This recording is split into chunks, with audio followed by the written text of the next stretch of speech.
All right, folks, this is urgent and something you are going to want to see. The Atlantic has obtained a bunch of emails that Ghislaine Maxwell has sent from prison to members of her family, members of her legal team, and more, and they are telling.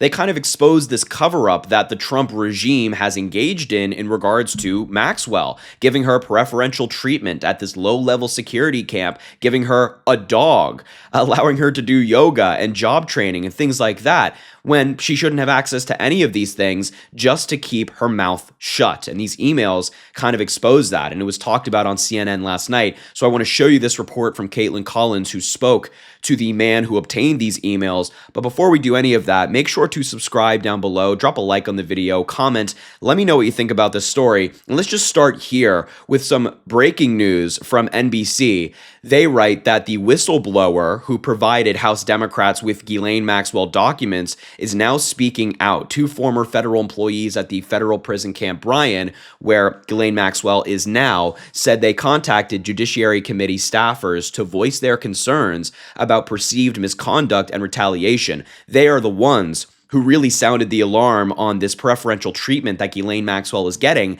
and also sounding the alarm on the fact that if people in this prison, whether they be members of the prison camp, employees, or inmates, if they spoke to media outside of the prison, they would face retaliation, stiff retaliation.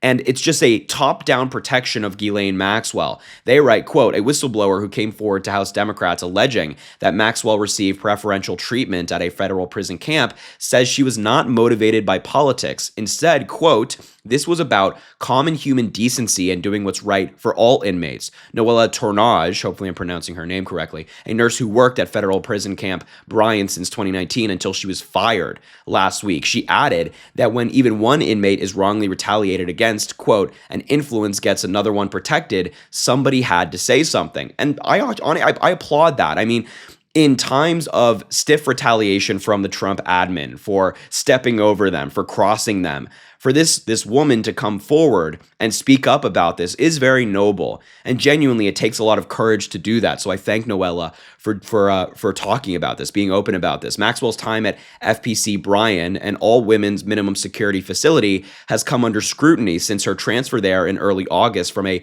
low-security prison in Tallahassee. Her relationship with, obviously, Epstein has become a focal point.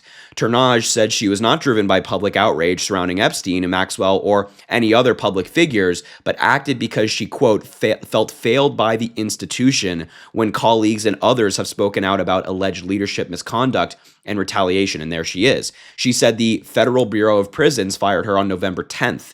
The decision came a day after the top Democrat on the committee, Jamie Raskin, wrote a letter to Donald Trump saying they had received information from a whistleblower indicating that Maxwell was working on filing a commutation application and receiving special treatment not typically afforded to inmates at Bryan. The information obtained by the House Judiciary Committee included email correspondence that Maxwell sent during her first few months at the prison camp. And just think about that. I mean, this officer at this prison in Texas is saying, you know what, it's pretty weird that this awful criminal who committed heinous acts against children is getting assistance in working on a commutation application. It's weird that she's even at this prison in the first place, but she's actually getting help from prison officials on her commutation application to get her out of prison. That reeks of cover-up, that reeks of inappropriate conduct, and she spoke up about it, and she got fired for it. This is why this story is so important, because we're seeing what Donald Trump is doing with the Epstein files and the cover-up there, but it's so much deeper than just the files. It's Ghislaine Maxwell, right? Ghislaine Maxwell is the only one who's still alive. She's the only one who could speak about what she saw, what Epstein knew, and Donald Trump knows that. And what is he doing? Giving her special treatment at this prison. And that's why I've maintained up until now that I would not surprise me if Donald Trump were to pardon Maxwell and we get that news maybe later in his term or just randomly after the midterms. It would not surprise me. Now, I want to hear from this Atlantic journalist who obtained these emails from Maxwell during his appearance on Caitlin Collins last night. I think you'd be interested in this too. So let's see what they have to say, because again, this reporting is genuinely stunning for anybody who wants to see justice against someone like Maxwell. Take a look. Has obtained dozens of personal emails that Maxwell has sent over the last several months after being switched to a minimum security prison in Texas, the tone of which appears to be cheerful, free of regret or remorse. She wrote about the move and said, quote, "The food is legions better, the place is clean, the staff responsive and polite. It was safer too because, quote, you were not allowed to steal, beat people up and attack them with homemade weapons." Ghislaine Maxwell says that she felt she was finally on the right side of, quote, Alice in Wonderland's looking glass, noting, "I am much happier." My source is the Atlantic staff writer who obtained these emails, Isaac Stanley Becker, and thank you for being here. What have you learned in these emails? I mean, you literally have the emails themselves. I have them here right in front of me. You know, Caitlin, I was so curious to get my hands on these emails because there's been so much attention on Epstein and the Epstein files and the existence or non-existence of this client list. But Jeffrey Epstein is dead, and Ghislaine Maxwell, the person who's been convicted of crimes associated with his conduct, is alive. And as you said, she's being held at this minimum security prison in Texas. And she's been emailing members of her family, members of her legal team. And so we're able to listen to her own words about what her situation is like, what's on her mind, and what her expectations and hopes are for the future.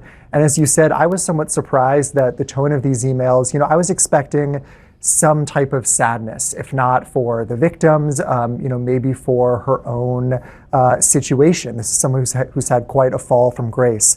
But she's really quite cheerful in these messages. She's optimistic. She's really grateful and reveling in her much improved conditions in this prison.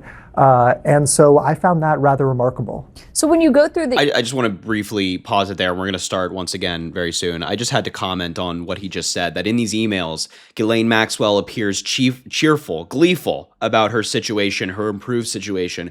And that is so sickening to me. So sickening. I mean, the crimes that she committed in connection with Epstein are stomach churning when you really get into the nitty gritty of it all. If you read the indictment against her, the case against her, just information generally about what they did, it is stomach churning. And she is now celebrating, no remorse for the victims, but celebrating because Donald Trump is helping her out. It is, our country is so backwards right now. We have a felon in the Oval Office who's helping other felons.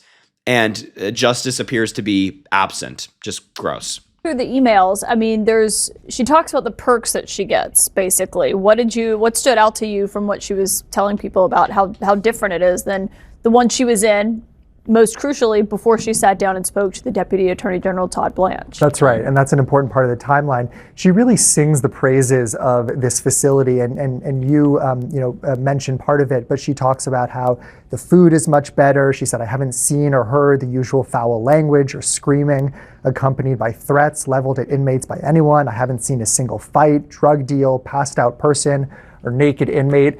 And importantly, she also describes the rather unusual services that the warden of this prison is providing to her, ensuring special access for her visitors in a unique part of the prison, and also playing this very odd kind of go-between role for her, between her and members of her legal team, emailing and scanning documents.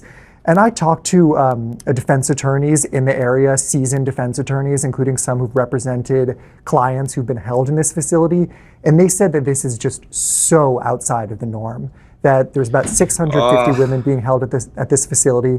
The warden is just not involved in individual cases like this. So what one defense attorney said to me is there's two possible explanations. One is that this warden has some sort of special, feelings or loyalty toward Ghislaine Maxwell, which seems rather unlikely. I mean, this random warden at this random facility in Texas, or that she's received some sort of instructions from higher ups, members of the Justice Department, members of the Trump administration, to provide for Maxwell in a unique way. And that would be rather concerning. Yeah, rather concerning is an understatement. That'd be really damn concerning. I mean, that's exactly what's happening, though. I feel like he's laying out the two options correctly, but it's almost certainly the latter. Right? It's almost certainly the fact that this warden, this prison employees there have been given instructions from higher ups to help Ghislaine Maxwell specifically, which is, again, sickening, stomach churning, and they can't speak about it publicly because they'll get fired and they don't want to lose their jobs. And I get that. You don't want to lose your job, whatever. But that is almost certainly what's taking place, and it's happening right before our very eyes. And MAGA tries to pretend as if there's no cover-up, there's no special treatment being given here, and that, we have to trust Ghislaine Maxwell's word when she said she never saw Donald Trump do anything wrong. Bullshit. Bullshit. This cover-up is the evidence, I think, and enough evidence for me, certainly, to look at this situation and say, she knows something, and she's not saying it so she gets her dog, her yoga, at this lower level security camp. So look, I just had to cover this story. We cannot forget about the Ghislaine Maxwell aspect about this all, because it's happening in real time. Trump doesn't want us talking about it, and that's exactly why we're going to talk about it some more. But look, I will leave the video there. Thank you so much for watching. Make sure to subscribe down below, drop a like on the video, comment, let me know what you think about this story. I'm always curious to hear from you amazing folks at home. But I will leave it there. Have an amazing rest of your day. We will talk soon.